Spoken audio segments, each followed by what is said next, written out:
This morning, a cloud of uncertainty in eastern Ohio. It's basically a mushroom cloud. This giant plume of smoke and fire erupting into the sky Monday afternoon in a controlled release. Do you watch the news and feel anxious? Here at Restore-A-Thon, we equip you to make a difference with ecological problems. This is your chance to be part of a powerful, community-driven force for positive change. So get ready to be inspired, learn from the best, and put your skills into action. Are you with us? Here's our host, Ellie Young. Hello, and welcome to the Restore-A-Thon podcast. My name is Ellie Young, and I'm your host. And if you're the kind of person who wants to stop hearing about environmental problems and start doing something about them, you're in the right place. What we're doing at Restore-A-Thon is actually bringing together groups of people to come up with collaborative solutions, incorporating community organizers, non-governmental organizations, technologists, designers, investors, innovators, and everyone else who wants to participate in experiences to learn about ongoing environmental problems and hackathons to come up with solutions and raves to share them. So we'll start out today with the East Palestine train derailment. You've probably heard about this if the word Norfolk Southern sounds familiar, or if you've seen any of these nuclear type explosion images on social media. That's what we're talking about. What happened was a train went off the rails between Ohio and Pennsylvania on February 3rd, 2023, and it was carrying a massive amount of vinyl chloride, which is actually a toxic chemical used to make plastic. Responders to the scene decided to light that on fire, which was probably not the best choice environmentally. Today we'll hear from two representatives from East Palestine Justice, Tom Bevan, an environmental attorney, and Jessica Conard, a community advocate. If you'd like to participate with the next segment of the Restore-A-Thon, a solutions hackathon, find us at restore-a-thon.com/Ohio. Do you or someone you know have a sailboat in the Ohio River Valley? We'd like to team build from the river itself. Please contact restore.a.thon@gmail.com to hook us up with a local captain.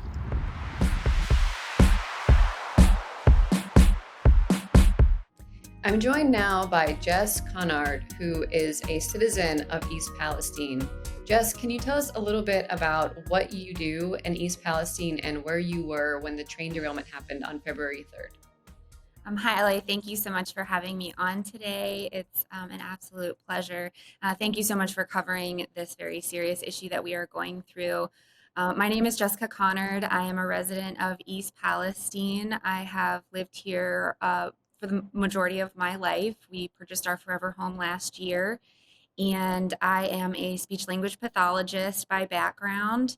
But I recently had a big career pivot into being the community advocate and outreach manager for East Palestine Justice.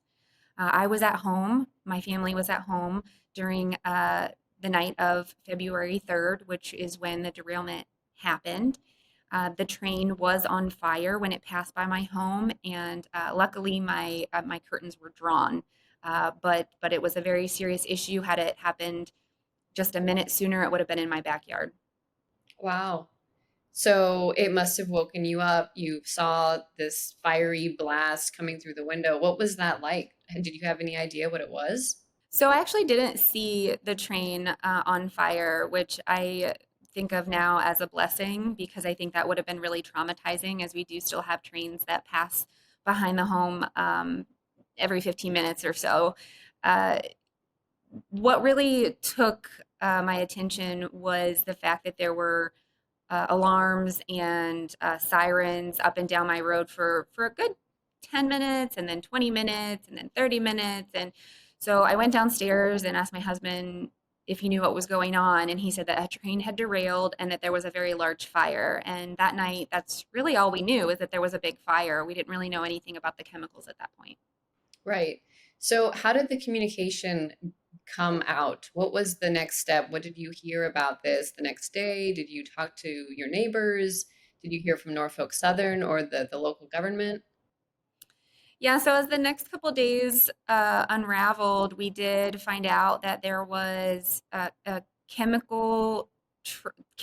cars with chemicals in them, and that the cars were doing their job to contain the chemicals But as the weekend continued to come to a close into Sunday, we did find out that those cars were not functioning properly and that they were going to release the chemicals into the ground and basically burn them away.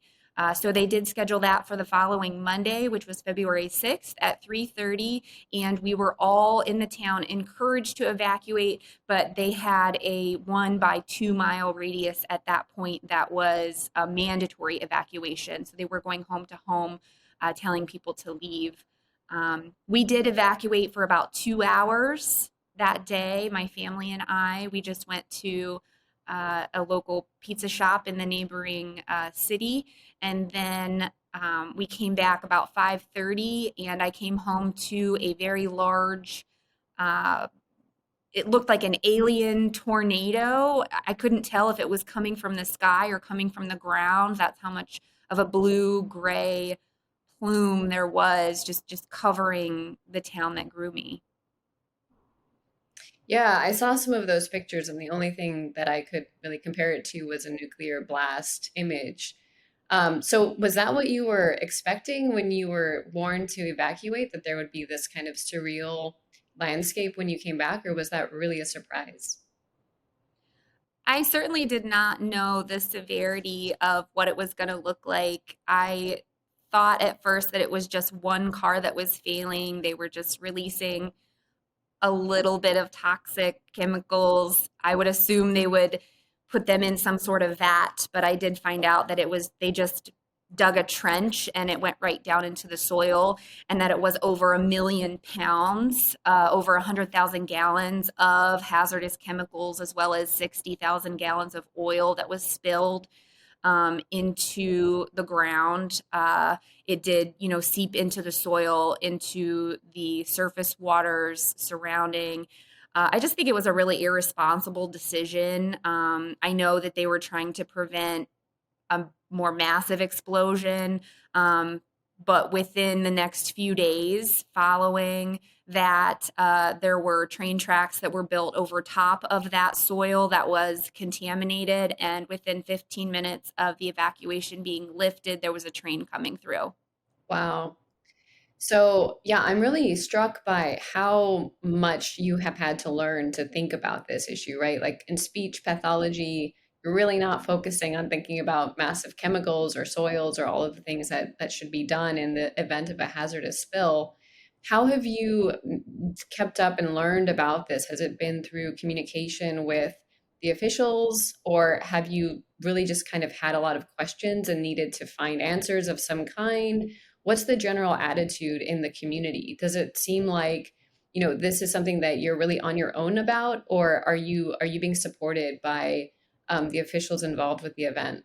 That's a great question. Yes, my background is in speech and language pathology, which certainly does not make me qualified in any capacity. But I do believe that if you feel a calling, that there will be some qualifications that you are granted as a result of that. So I certainly do feel called. My background does prepare me and has prepared me to improve the communication of what's happening, which has been severely lacking. There's a lot of data that we don't understand.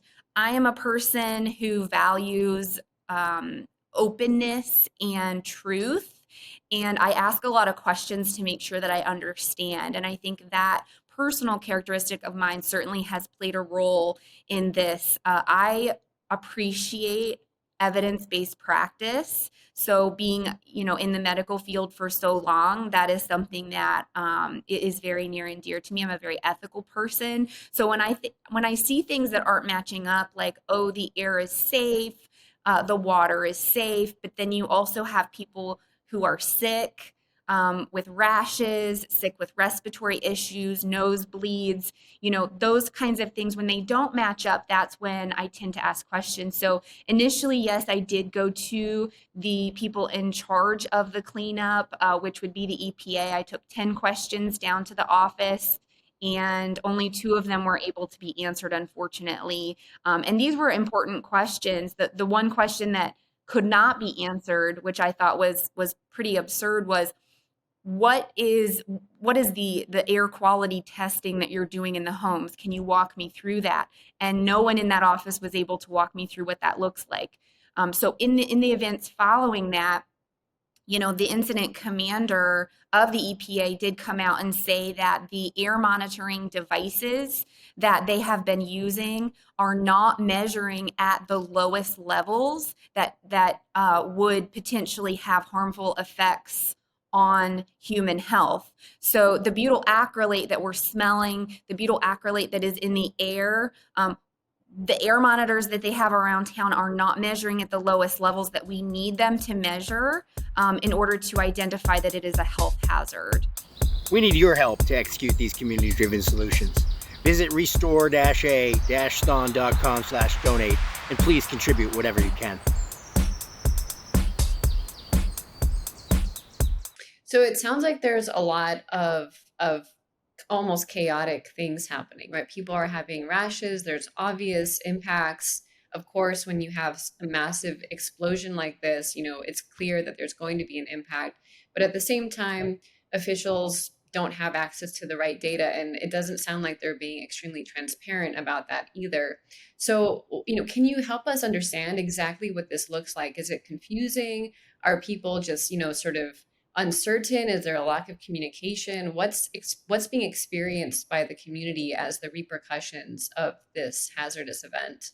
Well, first I'll start off with a few steps in the right direction. So there has been a newsletter. It's a weekly newsletter that comes out talking about the updates of the cleanup and the remediation, as well as some other things that are going on, open house dates, things like that. So I think that has certainly been positive. I will also say that there has been a medical clinic that has been set up. The problem with these things is that there are so many unanswered questions still. The medical clinic that has been set up, we're not sure what specialty services that they're providing that are specific to the train derailment, or is it the same as if I go to my primary care physician, which is what it seems like it is. They're not necessarily providing any specialized testing or any specialized services that we're asking for, such as testing for vinyl chloride, testing for dioxins. Those are the things that we are desperately asking for. Norfolk Southern does have an assistance center that is set up in a neighboring village. And again, while that's a good thing for people to go and be able to take their receipts and hopefully get reimbursement for being relocated, there really is no set guideline or criteria. So it feels like when people go into there, they're begging to get their money back. Maybe they'll get it that time, maybe they won't. There was a woman, for example, I actually spoke with a Norfolk assistant representative about this in the assistance center, asking him specifically about this criteria. He had said that one of the instances that he did not reimburse was clothing. So this was a person that had to pack up and leave her home in the middle of the night with her family and be gone for an unknown number of days, went and purchased clothing for her family, and when she went back to the assistance center to get this reimbursed, they declined to reimburse her for those expenses. And is there any recourse for that? Are there any kinds of, is the government involved to make sure that Norfolk Southern is addressing these concerns, or is that really just an uncertain space as well? Again, multiple entities working for different things. I think it's been really nice to see some bipartisanship from Senator Brown and Senator Vance. I know they are working on a rail safety bill. I have not read that legislation in its entirety, but I do appreciate the bipartisanship.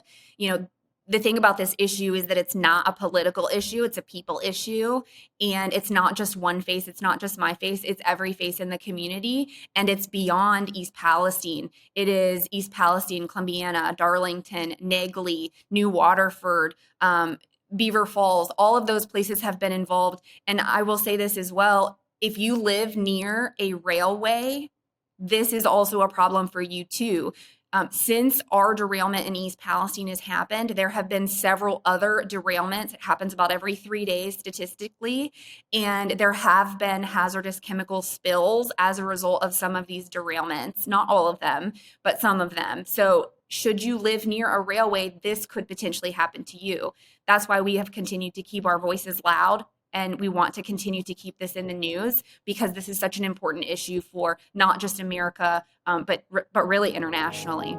Stand with Aaron Brockovich, Jess Conard, Tom Bevan, and the local community by visiting www.eastpalestinejustice.com.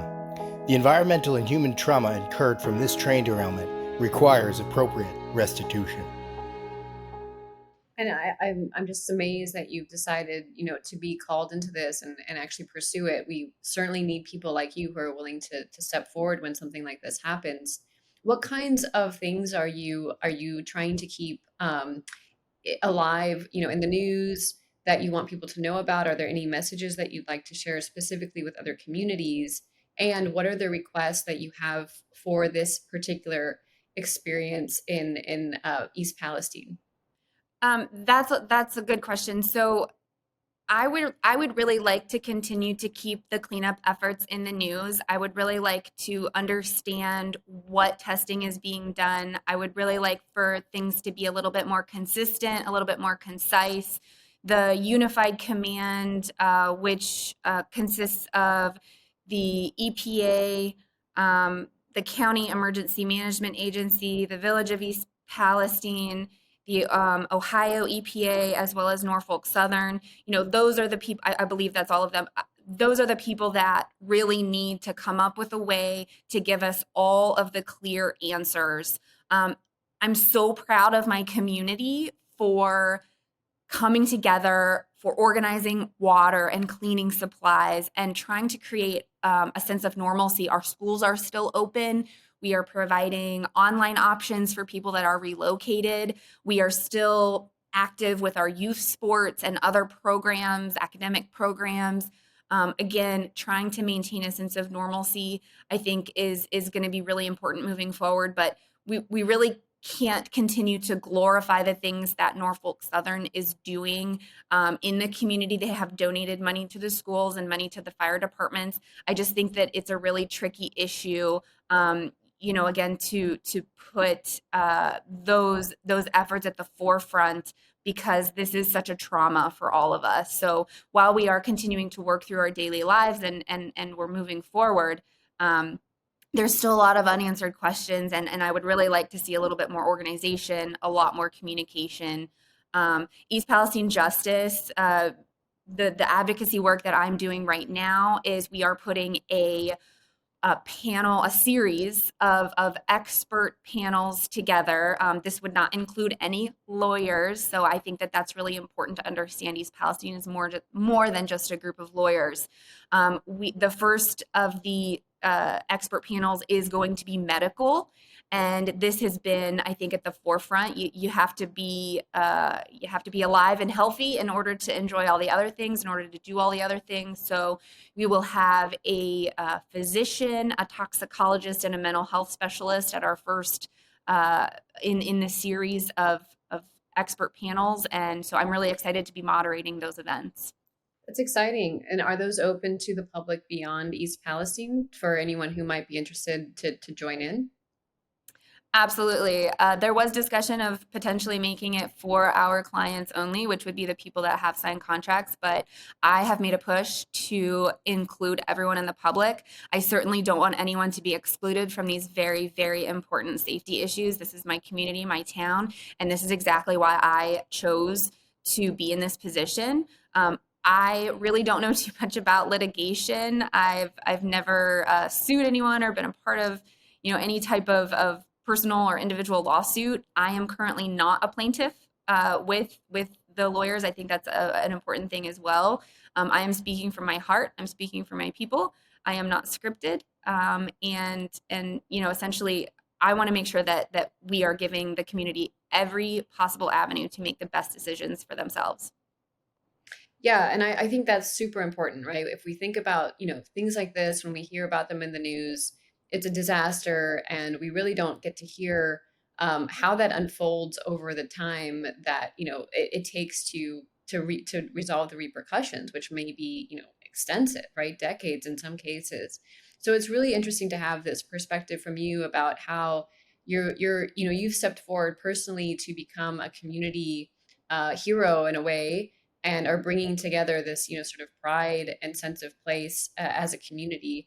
I think that that's really important for us to think about.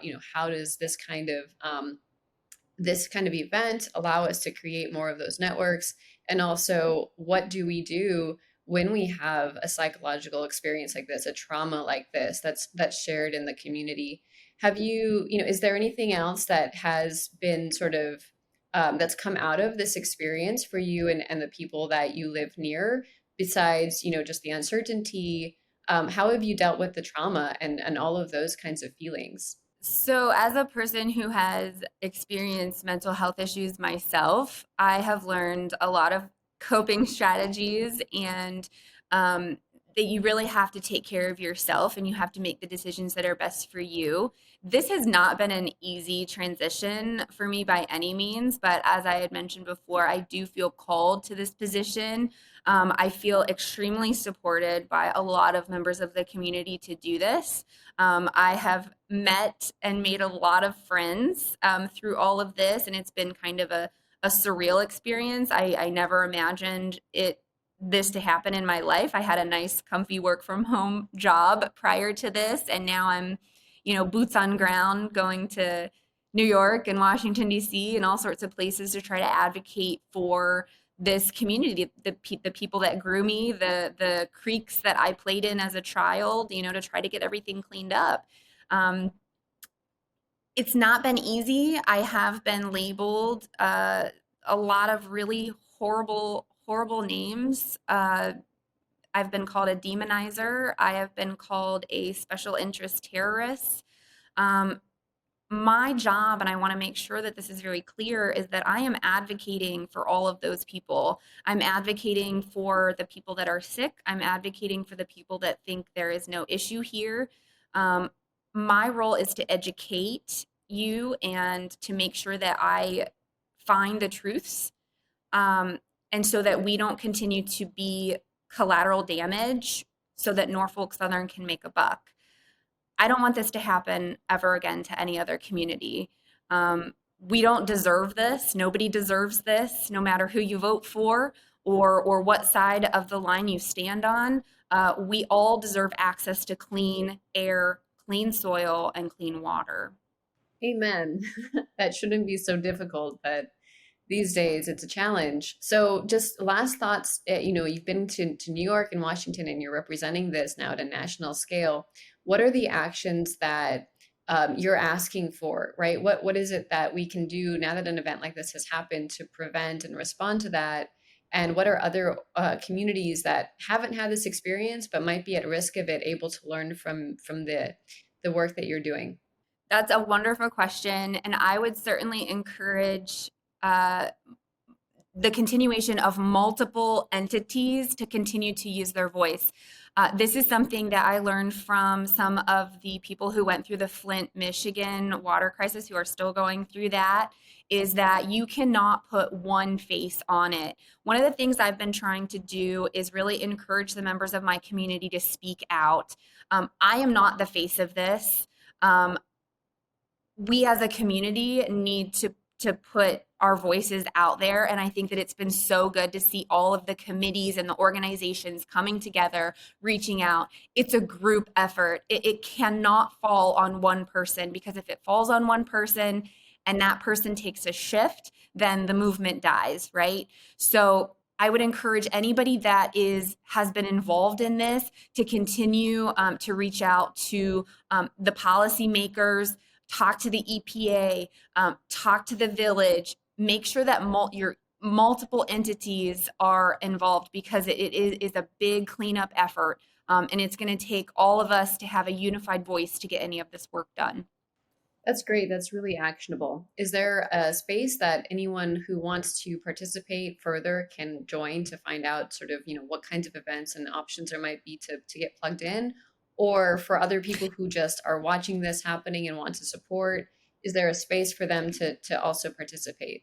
Sure, I'll drop a couple. So eastpalestinejustice.com is going to be where the medical expert or just expert panels, a series of different expert panels, not just medical.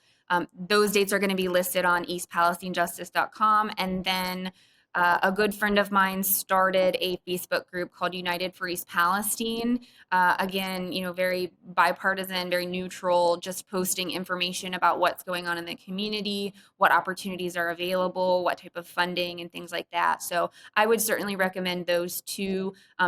If there are specific places that you want to donate, I would certainly contact the village. We do have a community foundation as well that we could use some help with. Lots of individual issues going on in the community, but those are the two I would say: eastpalestinejustice.com and United for East Palestine. Great. Thank you so much. We really appreciate you joining us today on the show. And we'll be tracking the developments and rooting for you to get all the things that you need cleaned up. Thank you so much. I really appreciate your involvement.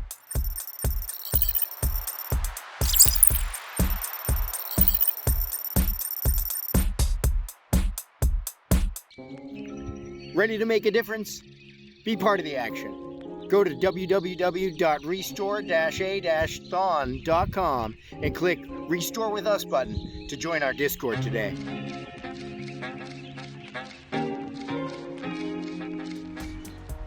Our next guest is Tom Bevan, who is a lawyer from the eastpalestinejustice.com organization.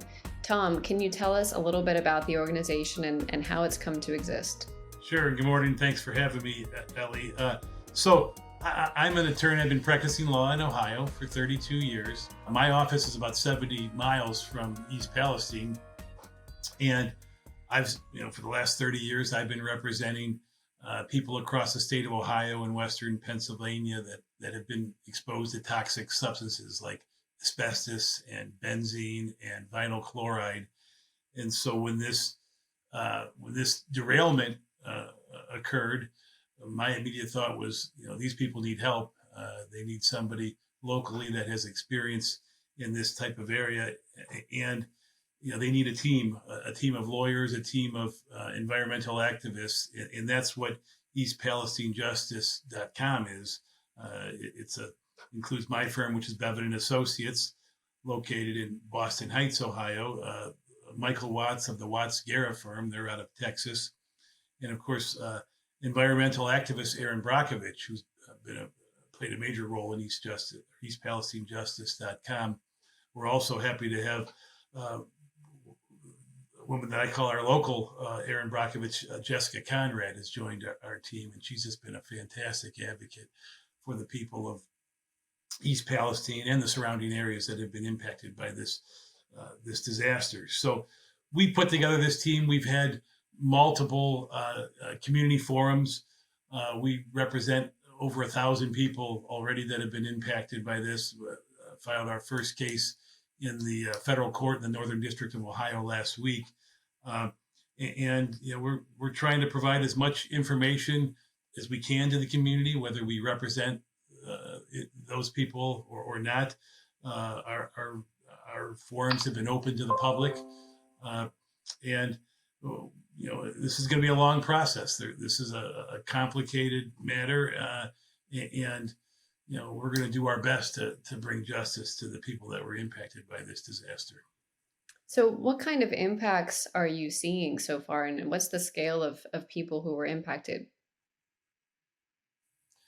We're seeing just a wide range of impacts. Of course, we have the complaints of people that came down with rashes and itchy throats and a cough and headaches and those immediate acute reactions to this toxic plume that was released by this disaster. But those are the early and the immediate impacts. But really, what we're going to see is the long-term impact that this is going to have on people from a health standpoint, from a business standpoint, from a financial standpoint. We're already seeing people that are impacted financially from this, whether it's people that had to move out of their houses temporarily, or some haven't returned to their houses yet. and there's a cost associated with that. People that are trying to sell property in the East Palestine area that are seeing a significant impact. I'll give you a good example. Is a client of mine that a group of clients actually that are selling an apple orchard or portions of an apple orchard that went up for absolute auction a couple of weeks ago, and it ended up selling for about 40%, at least 40%. I think that's a conservative estimate, less than what they anticipated the property selling for prior to this disaster. So this is going to impact the property values. It's going to impact everybody in East Palestine and the vicinity around there. We're concerned about the long-term impact it's going to have on the water supply. Most of these people are on well water, whether it's their own private well or if it's a municipal well, and it takes time for these chemicals to seep down into the water table, but we anticipate that's going to happen at some point, and it's going to make this water hazardous to drink, and it may take weeks, it may take months, it may take years, but we anticipate that that's going to happen. We've had seen businesses that are impacted and will continue to be impacted by this. People don't want to go to East Palestine now. Sports teams don't want to go to East Palestine for sporting events. They don't want to come to this community, and it's going to have an impact, and it's going to be a long-term impact. And those are the kind of injuries and economic damages that we are going to try to address for our clients as part of our eastpalestinejustice.com team. So what kind of damages can you really seek? And is the plaintiff in all of these cases Norfolk Southern, or are there also litigation possibilities for government response? Is this financial compensation? Are we looking for, preventative measures to try to prevent some of these long-term effects in the water table? Is there even anything that can be done? What does this look like? Well, I think it's a little bit of everything that you mentioned. Certainly there is financial compensation for people who have been injured, injured physically, their health injured, and that could be, again, the acute injuries that we talked about that happened in the immediate aftermath. It could be long-term injuries. It could be the fear of cancer, which these people are going to live with the rest of their lives. So those are what we call the personal injury aspect of it, and there is going to be, and there is already a definite personal injury, but there's also economic injury, and that is the diminution of value of their property. A property that was worth $200,000 that's now only worth $120,000. So there will be a reckoning on that, and that we will be seeking compensation for our clients for those businesses that were impacted, whether they had to shut down, whether they had to shut down temporarily or permanently, or whether they experience a long-term decline in their business as a result of this disaster. So you have those economic injuries, and then there's also, again, the ongoing health monitoring, which these people are going to need, and that could be over the next 30 to 40 years, and there's a significant cost to that. There is addressing the cleanup. And a lot of cleanup has occurred already, but cleanup is going to occur on this for years to come. Addressing the water problem. In my view, there needs to be an attempt to get a municipal water supply to this community from areas that are not impacted by this disaster.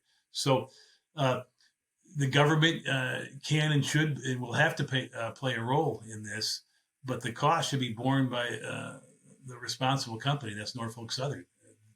It was their train, it was their tracks, it was their negligence that caused this, and they are the ones that should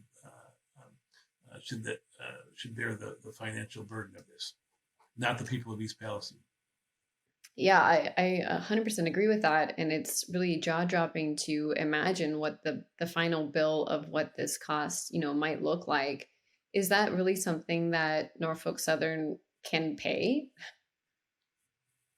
Well, look, Norfolk Southern is a multi-billion-dollar company. In fact, they have spent, I believe, billions in stock buybacks over the last year or two. So they have the financial ability to make this right. Do they have the financial, or do they have the desire to make it right? Well, we're going to see on that, but they have the financial ability to make this right. Stand with Erin Brockovich, Jess Conard, Tom Bevan, and the local community by visiting www.eastpalestinejustice.com. The environmental and human trauma incurred from this train derailment requires appropriate restitution. How have they responded so far? Has the initial reaction been adequate to the severity of this problem? Well, we've certainly seen had conflicting reports regarding their assistance center. I would say that the first thing that really disappointed me regarding Norfolk Southern is just laying down new tracks over the contaminated site and beginning to run their trains within, I don't know what that was, within a couple days or so. That to me was very disappointing. It was a classic example of a corporation putting profits over people. Get those trains running right away, no matter what the risk is to the people. So, they've made some effort. So I'm not going to say that they haven't done anything. They've made some effort. This has a long ways to go, though. So to tell you right now that their effort has been perfect, no, it hasn't. They've made some effort, and on behalf of my clients, we do appreciate the effort that they've made so far. But there's a lot more to be done, and what we've experienced in these situations is sometimes the corporate wrongdoer has a conscience for a few months, and then that conscience starts to go away when they start looking at the financial bottom line, and that's what we're concerned about, and we're going to make sure that doesn't happen here. Of course, yeah. And what has the sort of proof of the derailment been constructed to be? Do we know, why this happened? Was there negligence, as you mentioned, that resulted in the actual derailment, or is that still to be determined? Well, there's certainly still a lot of investigation and a lot of analysis that has to be done. But I'll start off by saying this kind of thing doesn't happen without some corporate negligence, and so that's the clear starting point. Clearly, they didn't have enough heat detectors on their tracks. Clearly, did not adequately inspect, and that's one of the things we've heard even from Norfolk Southern employees that their number of people that they have inspecting these cars, these trains, has been greatly reduced. It of course helps the bottom line for Norfolk Southern, makes them more money, but it makes these trains less safe. So there's things that Norfolk Southern could have done and should have done and didn't do, and so that's why this happened. It's nobody's fault other than Norfolk Southern's fault. And we'll get into more details as we get further along in the case. But this kind of thing doesn't happen unless there was negligence on the part of Norfolk Southern. Right. And how is the local government responding to this? Because it seems like they are who is kind of leading the response effort at the moment. Is that accurate to say? Is there sort of reliance on Norfolk Southern to pay that bill at some point as well? Well, certainly, we commend the efforts by the local government, the mayor of East Palestine, fire chief, police chief. We commend them. They have done just a fantastic job. But you have to understand they have limited resources, and they have done what they're capable of doing. But this cleanup, this response to this disaster is going to require much more than just your local community. It's going to require the state of Ohio, the federal EPA, and of course, most importantly, it's going to require Norfolk Southern to do their part. And have the EPA and the state government been involved and forthcoming with this whole process? Well, they've certainly been involved. Again, the forthcoming part of it, I'm not comfortable with how forthcoming the state has been or the EPA. Again, I think that, if you don't know the answer, you need to say, we don't know. We're not sure what the long-term impact is going to be. Not doing a photo op with the governor drinking water from somebody's tap a few days after the derailment and saying, "Oh, look, see, the water's safe." They do a toast of tap water. That was just, to me, a terrible PR stunt that did more harm than good, in my opinion, because everybody agrees that the risk of the tap water that's close to the derailment there was no risk at that point. So I think the state and the federal government could do more. And again, I think these people are entitled to the truth. And I think the truth is that they're not sure right now what the extent of the injury is, what the extent of the damage is, other than there is going to be injury, there is going to be damage, and it's going to be long-term. And I think whether you're a government agency or whether you're a corporation, I think you have a duty to tell the truth. And if the truth is you don't know, then you should tell them you don't know. So it sounds like there's a lot to still understand. And looking out into the future, you've already started one litigation. Do you expect that there will be a variety of lawsuits filed in this area?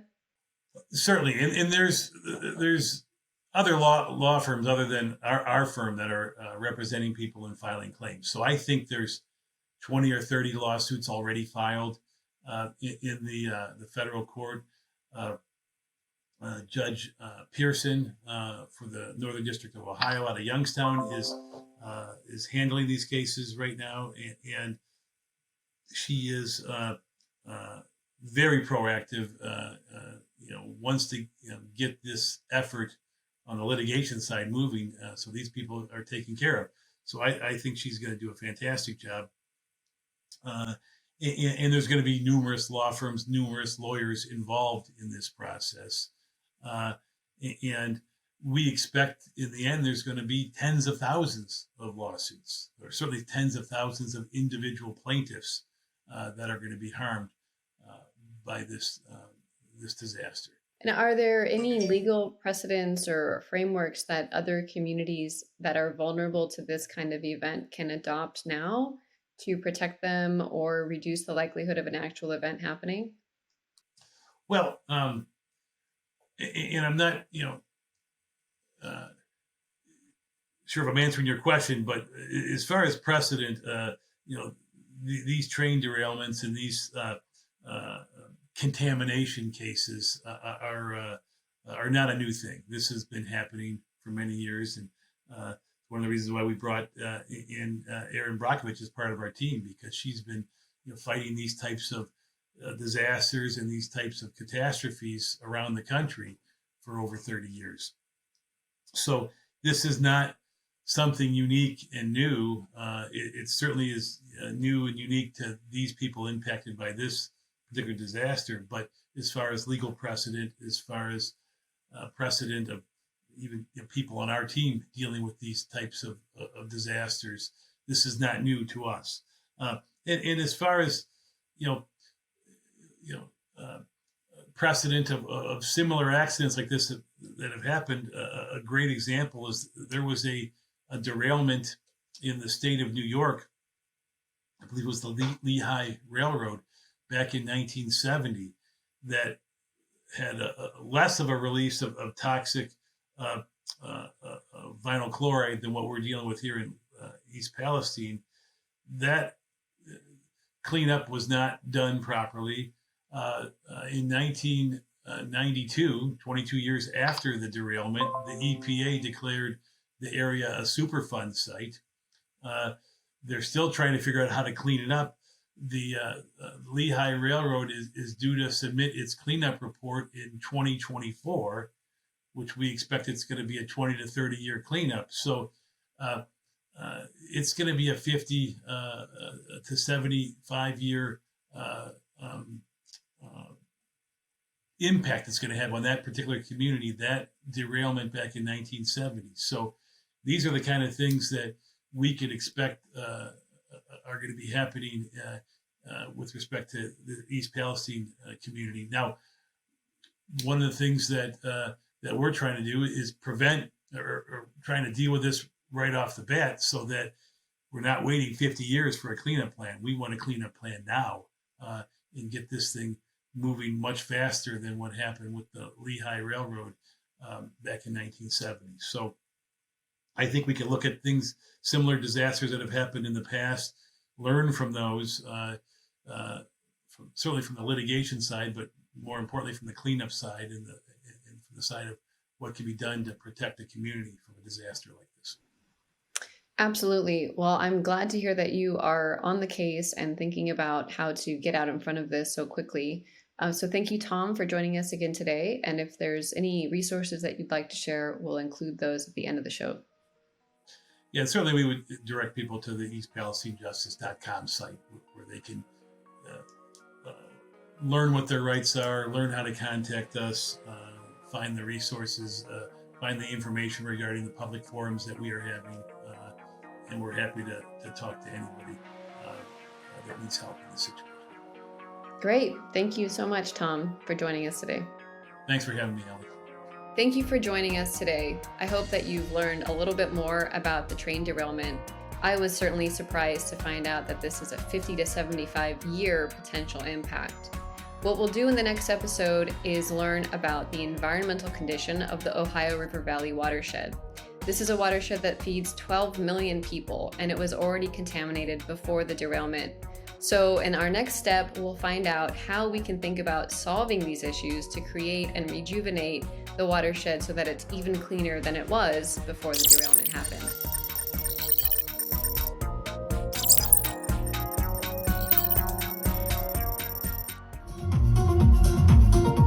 Get ready to groove, learn, and celebrate with DJ J-Kind and other artists at the Restorative Rave on June 17th. Let's make some noise for a greener future to complete the Ohio River Valley Restore-A-Thon. More details coming soon.